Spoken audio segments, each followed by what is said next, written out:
Мынакей бүгүн элдин баары берге чогулуп алып, Албек Ибраимовдун жөнүндө, кеченки кармап кеткенин жөнүндө ушул жерге элдин баары чогулуп, бу жерде комитет түздү, 10 кишиден турат. Ошонун ичинде жаштары да бар, аксакалдары да бар, аялдары да бар да. Бул комитеттин эмеси, суроосу бул өйдөнкү биздин чоңдорго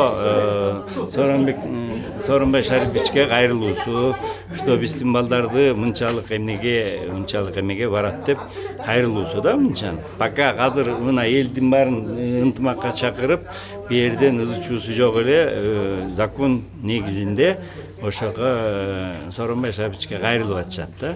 Анан эртең, конечно, тиги Сооронбай Шарипович эки жакты тең карабай, тиги андай мындай болсо, элдин баары өзүңөр билесиңер, көтөрүлүп кетиши да мүмкүн да. Ошол кайрылууда Албек Ибраимовдун акыйкаттыгын сурап атат. Чыгарып беришсин. Бүгүн айылдын тургундары жалпы чогулушту.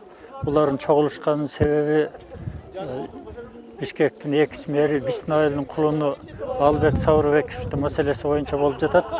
Эми ошол маселени Албек Сауырбековичке коюлган дооматтарды тууралап, акыйкаттап чечип беришин талап кылып чогулуп отурабыз. Мына бул жерде баардыгыбыз чогулуп туруп кайрылуу жаздык.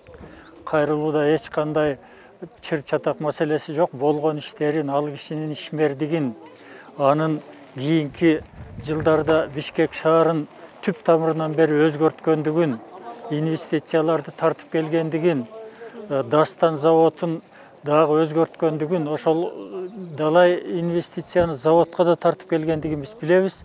Ал ишмер адам, ошондой адамдарды элден четтетпестен кайра колдонуп, иштетип, мамлекет үчүн, эл үчүн пайдасын көрүш керек. Биз бул ишти туура чечет деп ишенебиз. Бул иш бир жагынан саясий коюлган талап, саясий заказ деп түшүнөбүз. Канча киши кол койду под обращение? Бир 200-тен ашык киши кол койду. Анан дагы кое тургандар бар, келип атышат. Элдин аягы тыйыла элек.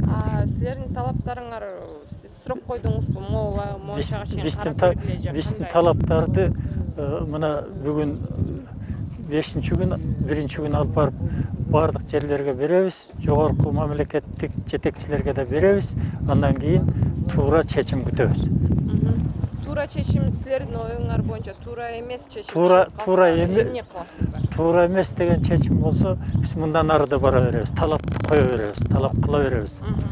То есть вы будете продолжать добиваться, чтобы... Туура чечим чыгышын талап кылабыз.